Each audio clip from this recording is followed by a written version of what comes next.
하나님의 말씀 여호수아서 1장 10절로 11절 말씀을 보겠습니다. 이에 여호수아가 그 백성의 관리들에게 명령하여 이르되. 여러분, 여호수아가 누구예요? 모세의 후계자잖아요. 근데 여러분이 40년 동안 그 밑에서 후계자 노릇을 했다 할 때 얼마나 모세를 갖다가 지극정성으로 잘 섬겼냐 하는 건 우리가 성경을 보면 금방 알 수 있어요. 40년이라는 세월은 한 세대인데 거기에 익숙해져 있지 않을까요? 그런데 갑자기 모세 없이 홀로 서야 돼요. 지도자예요. 백성들이 내 말을 모세처럼 듣고 따를까? 여기에 대한 상당한 그 불안한 마음도 있는 거예요. 하나님이 과연 나와 함께 하실까? 하나님이 함께 해주신다고 그랬어요. 그래서 이제 믿음을 갖고 믿음이 생겼어요. 그래도 백성에 대한 불안은 여전히 있을 수 있는 거죠. 근데 백성들이 이제 여호수아 따르기로 이렇게 마음을 먹는 것이 우리가 뒤편에서도 보면 알 수가 있어요.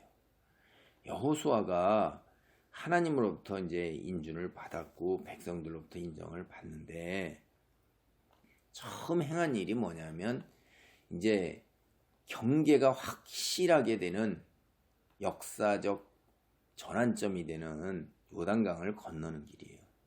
근데 요단강은 평소에는 그게 그냥 건너가면 돼요. 물이 없기 때문에. 여러분이 우리가 책을 읽어보면 그런 거 알 수 있잖아요. 비 올 때만 물이 차서 흐르는 거예요. 평소에는 그냥 원만큼 있어가지고서 그냥 크게 뭐 깊지도 않고 그냥 혹은 오늘날에도 가도 뭐 물이 그렇게 많지 않으니까 그냥 건너갈 수가 있어요. 이렇게 사진이나 영상을 보면 그렇게 어려움이 없어 보이고요.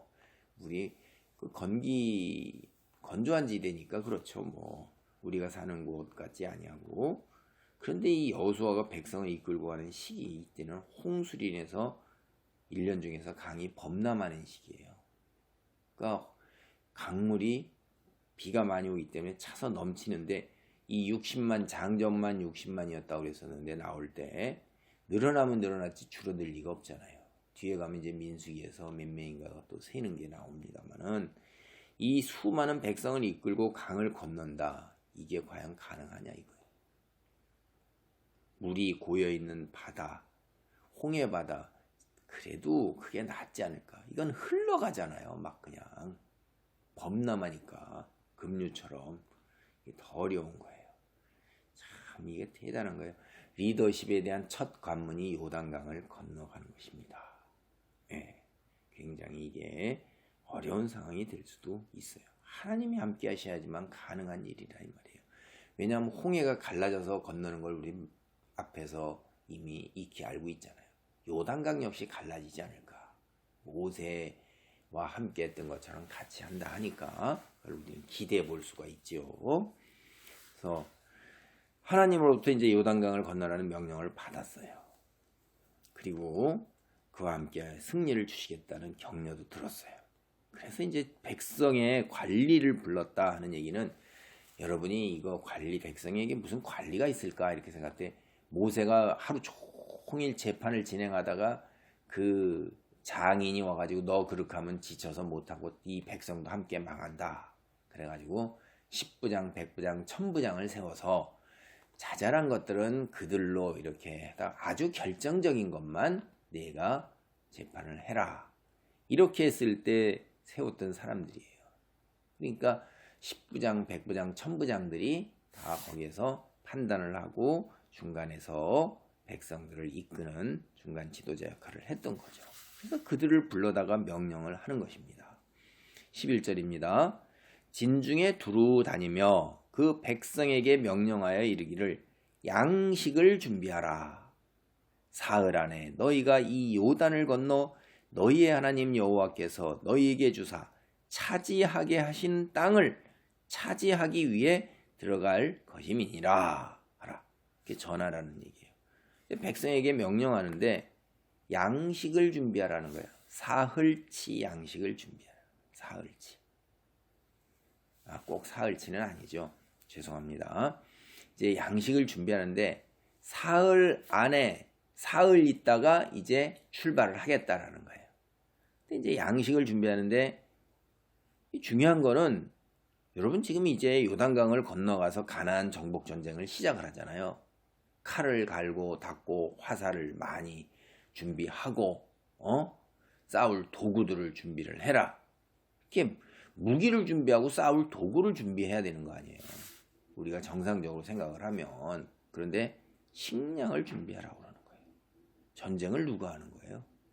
우리가 전쟁한다고 생각 안 하는 거예요. 그렇기 때문에 무기 준비를 시키는 게 아닙니다.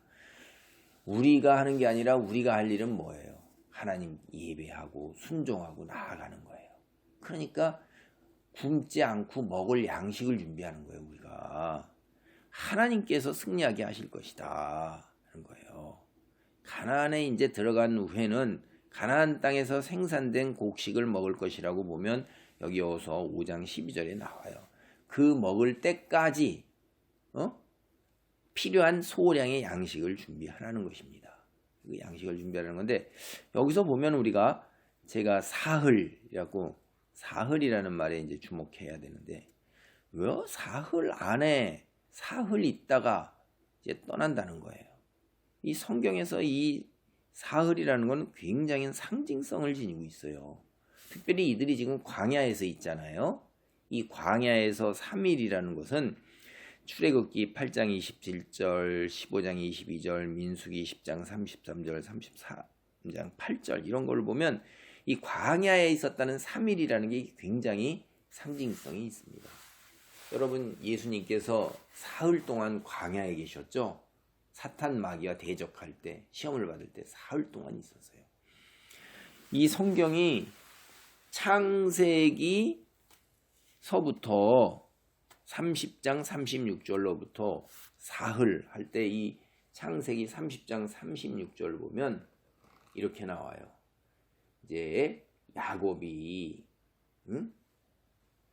이렇게 나옵니다.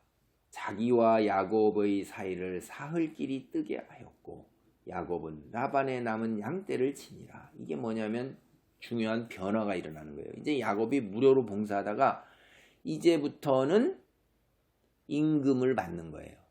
그러니까 자기 봉사의 대가로 수고한 대가를 받을 때 그런 중요한 변화가 일어날 때 자기와 자기 그 다음에 라반의 양 이 사이를 사흘길을 띄어놔요.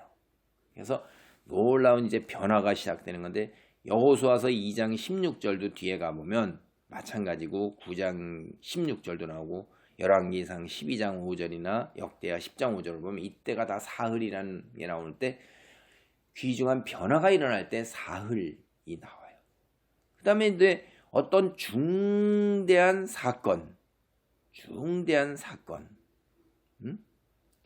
사건이 일어날 때 이럴 때 이제 사흘도 나옵니다. 우리가 출애굽기 10장 22절을 보면 이런 말이 나오고 있어요. 모세가 하늘을 향하여 손을 내밀매 캄캄한 흑암이 3일 동안 애굽 온 땅에 있어서 10가지 지방에서 흑암 재앙 내릴 때 3일 동안 내리는 거예요. 이 중대한 사건 같은 게 이렇게 사흘 동안 이렇게 있었다는 사흘이 또 나오고요. 그런가 하면 어떤 중요한 여정이 있죠. 중요한 여정을 얘기할 때 그럴 때 또 사흘이 나와요. 3장 18절에 모세가 그 왕을 찾았고 바로를 찾아가서 하는 거예요. 18절이 이릅니다.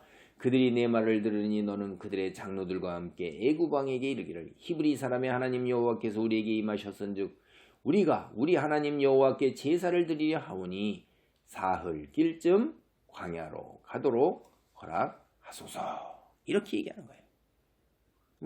사흘 길을 가겠다 이렇게 하는데 5장 우리가 3절에서도 똑같은 얘기가 나와요. 그들이 이르되 히브리인의 하나님이 우리에게 나타나셨은즉 우리가 광야로 사흘 길쯤 가서 이런 말이 나오잖아요. 여기에 사흘이라는 말이 이 성경에서는 아주 특별한 상징을 지니고 있다. 특별히 광야에서 그렇다. 예수님도 광야에서 사흘을 보냈다는 걸 보면 이게 놀라운 이런 중대한 사건이나 귀중한 변화나 중요한 여정이나 무언가 극적인 변화가 있을 때 이 사흘이 나오는 거예요. 이런 전통 속에서 여호수아가 어떻게 해요? 사흘 후에 강을 건너겠다 하는 건 매우 이제 중대하고 귀중한 일이 있고 어떤 극적인 변화가 있다는 것을 선언하는 거예요. 이게 사흘이라는 게. 그래서 여호수아가 지도자로서 내린 첫 명령, 그건 하나님께서 그들에게 곧 가나안 땅을 주실 것이다 라는 확신에 차 있는 거예요. 그렇기 때문에 너희에게 주사 차지하게 하시는 땅을 차지하기 위해 들어갈 양식을 준비하라, 이렇게 얘기하는 것입니다. 이게 430여 년간 기다려왔던 역사적인 순간인 것이에요. 이 역사적인 순간에 여호수아는 하나님께서 말씀하신 것을 전적으로 믿고 있는 거예요. 여러분, 우리가 하나님의 자녀요 백성입니다. 우리에게 가장 필요한 것이 뭐예요? 가장 선두로 하는 것이 믿음이에요. 하나님에 대한 무조건적인 믿음, 온전한 믿음이에요. 하나님이 통치자시고 창조주세요. 우리가 해야 할 일은 뭐예요? 그 하나님에 대한 전적인 믿음에 따른 순종인 거예요. 40년 전에 이스라엘은 홍해바다를 건넜어요. 이번에는 요단강을 건넙니다. 그런데 그때는 노예였어요. 노예로서 탈출을 하는 거예요. 이제 40년 동안에 이들은 어떻게 했어요? 하나님의 군대로 훈련을 받은 거예요. 진을 쳐서 떠나고 머물고 좌로 우로 다시 뒤로 40년 동안에 이들은 하나님의 군대로 하나님을 믿고 순종하는 훈련을 받았습니다. 이제는 쫓기는 자가 아니에요. 정복하러 가는 자예요. 정복자로 나아가는 것입니다. 그래서 급하게 막 짐을 다 뒤집어 싸가지고선 쫓기듯이 나와가지고 반죽도 되지 못한 무교병을 먹는 게 아니에요. 차분하게 앉아서 먹고 사흘을 기다리면서 예배를 드리기 위해서 하나님 말씀에 순종하기 위해서 몸과 마음을 정결하게 하는 겁니다. 이게 성도의 모습이에요. 우리의 모습이에요. 하나님을 믿는 사람들은 허둥대고 쫓길 필요가 없어요. 언제나 믿음 속에서 여유로움과 느긋함, 평안함이 있어야 되는 거예요. 세상은 잠시 지나가는 겁니다. 나그네가 뭘 쫓기듯이 허둥지둥 그냥 막 도망자예요? 아니잖아요. 여러분은 도망자가 아니라 하나님의 자녀로서 빛의 자녀요, 대사예요. 하나님이 보낸 사절이에요. 우리는 당당함과 위엄을 지니면서 여유로움을 가지고 살아야 되는 거예요. 여러분, 여호수아의 모습을 보면 우리가 그리스도인으로서 또 때로는 공동체의 지도자로서 어떻게 해야 되는가? 내 재능이나 능력이나 이런 것들을 의지한다? 이거 아닙니다. 믿음의 공동체를 이끌어가는 리더십은 하나님의 말씀을 믿고 순종하는 거예요. 일반 다른 이들보다도 더 믿음의 수준이 높아야 되는 거예요. 지도자 위로 올라갈수록 큰 믿음, 그 밑에 많은 사람들을 품을 수 있는 거대한 거목, 그래서 거기에 수많은 새, 그 그늘 아래 많은 사람이 머무를 수 있는 그런 오뚝 쏜 믿음이 필요한 거예요. 믿음은 저마다 수준이 다르고 연약함도 다 달라요.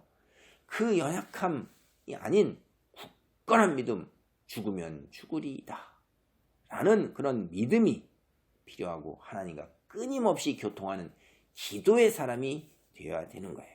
그래야지만 하나님께서 그를 통하여 공동체 전체를 인도하시는 역사와 은혜를 베푸시는 거예요. 믿음의 사람, 그리고 먼저 믿은 사람, 바로 그러한 책임감을 느껴야 돼요.